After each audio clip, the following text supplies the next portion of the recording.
नमस्कार मंडळी, स्वागत आहे तुमचं सगळ्यांचं आपल्या लाडक्या युट्यूब चॅनलमध्ये। व्हिडिओतील नसाल तर व्हिडिओ लाईक करा आणि चॅनलला सबस्क्राईब करून सोबतचं बेल नोटिफिकेशन ऑन करायला विसरू नका आणि ह्या व्हिडिओला हाईप नक्की करा आणि हा व्हिडिओ शेवटपर्यंत पण नक्की पहा।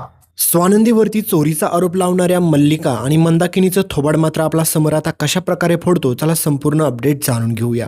तुम्ही पाहिलंच असेल मित्रांनो की आपल्या समरने आतापर्यंत स्वानंदीवरती खूप विश्वास ठेवला होता, पण याच सगळ्या विश्वासाचा घात कसा करायचा हे चांगल्याच प्रकारे मल्लिकाला माहीत झालेलं असतं। आणि तुम्हाला माहितीच आहे की त्या मंदाकिनीच्या हातामध्ये जेव्हापासून तुम्हाला माहितीच आहे त्या सुष्मिताने जे कार्ड दिलेलं आहे त्या कार्डमुळे मात्र तिच्याकडे एवढा पैसा आलाय की काही सांगायलाच नको। पण बिचाऱ्या समरला काही माहीतच नसतं की त्याचा क्रेडिट कार्डचा वापर नेमकं करतंय तरी कोण, आणि त्या मंदाकिनीने एवढे पैसे उडवलेले असतात की काही सांगायलाच नको। तर एकीकडे अधीरा, रोहन, दिलीप ह्या सगळ्यांना संशय यायला सुरुवात होतो, पण मात्र त्या सगळ्यांना वाटतं की त्या मंदाकिनीने हे सगळे पैसे साठवलेले असतील, पण मुळात कारण मित्रांनो ते नसतं। कारण की ज्यावेळेस मात्र हे सत्य सगळं काही समरच्या समोर येतं त्यावेळेस मात्र त्याच्या लक्षात येतं की त्याच्या क्रेडिट कार्डमधून एवढे पैसे जातात कुठे आणि माझं कार्ड वापरतंय तरी कोण।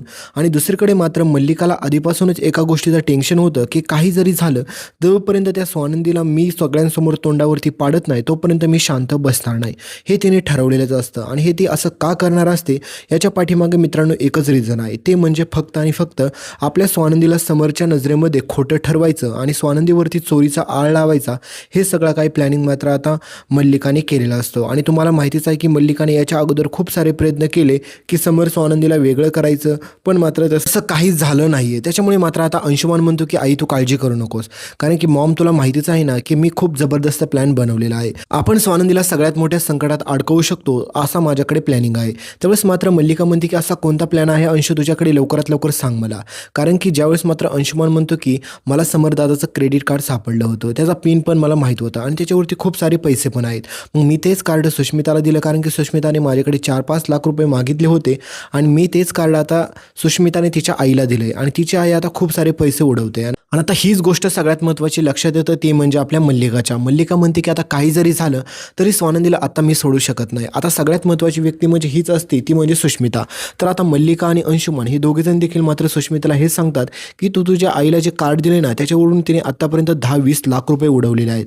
हे सगळं ऐकल्याच्या नंतर मात्र आता तुम्हाला माहितीच आहे की सुष्मिता घाबरून जाते आणि म्हणते की एवढे पैसे गेले कसं काय आणि एवढे पैसे आईने खर्च तरी कुठे केले, त्याच्यामुळे काही जरी झालं तरी लवकरात लवकर ते कार्ड रिटर्न आणलं पाहिजे। तर त्यावेळेस मात्र मल्लिका म्हणते की असं केलंस तर तुला सगळे ते पैसे द्यावे लागतील, त्याच्यामुळे तू एक काम कर, तू आता फक्त एकच गोष्ट लक्षात ठेव की तुझ्या आईला एवढंच जाऊन तू सांग की हे कार्ड तू तिला दिलंय म्हणून सांगू नको, कारण की ते स्वानंदीने दिले असं जर कळालं ना तर त्याच्यानंतर मजा येईल। कारण की मात्र हा सगळा आरोप स्वानंदीवरती जाईल, मग समर स्वानंदीला काय आहे ते बघून घेईल। पण त्यावेळेस मात्र सुष्मिता म्हणते की हे तर चुकीचं आहे ना मॉम इन लॉ, पण त्यावेळेस मात्र मल्लिका म्हणते की हे काहीच चुकीचं नाही, हे अगदी बरोबर आहे। कारण की तुझ्या लक्षात येत नाही जर हे तू असं नाही केलंस तर मात्र सगळ्यात मोठा प्रॉब्लेम असा होईल की समर तुला डायरेक्ट घराच्या बाहेर काढेल आणि तुझ्या आईकडून ते सगळे पैसे उकाळेल। आणि तुला माहीतच आहे ना की समर किती डेंजर आहे, त्याच्यामुळे तू तुझं ठरव। तर आता एकीकडे पुढे सुष्मिता जाते आणि तिच्या आईला सांगते की हे कार्ड मी तुला दिले असं कोणीलाही सांगू नको, कारण की हे कार्ड तुला ताईने दिले म्हणून सांग, म्हणजे स्वानंदीने। कारण की हे कार्ड जर स्वानंदीने दिले असं सांगितलं तर स्वानंदीला कोणीच काय बोलणार नाही त्या घरामध्ये। आणि हे सगळं करण्यासाठी मात्र आता सगळं काही मात्र मंदाकिनीला सांगितलेलं असतं आणि ही मंदाकिनी किती मूर्ख आहे हे आपल्याला आधीपासून चांगलंच माहीत आहे। तर एकीकडे ती पैशाचा माज आता सगळ्या घरामध्ये त्या दाखवत असते, नको नको त्या गोष्टी खरेदी करत असते, ते पण दुसऱ्यांच्या पैशाच्या जीवावरती मजा मारत असते।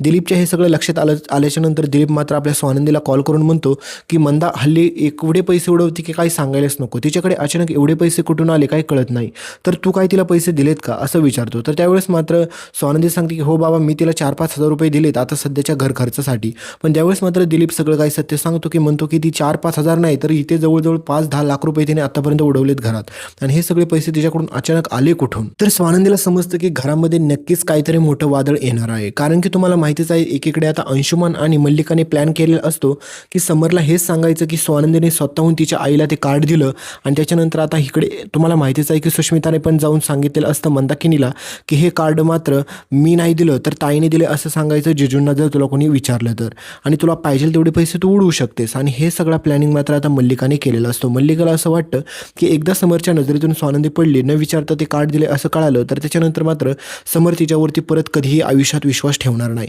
आणि हा सगळा एवढा मोठा मास्टर माइंड प्लॅनिंग बनवलेला असतो फक्त आणि फक्त ह्या मल्लिकाने। तर पुढे तुम्हाला सगळ्यात महत्त्वाची गोष्ट हीच पाहायला भेटणार आहे, एकीकडे बिचारी स्वानंदी समर सोबत आपलं आयुष्य आनंदाने जगत असते, पण त्या दोघांना पण थोडी पण कल्पना नसते की त्यांच्या आयुष्यात किती मोठं वादळ येणार आहे।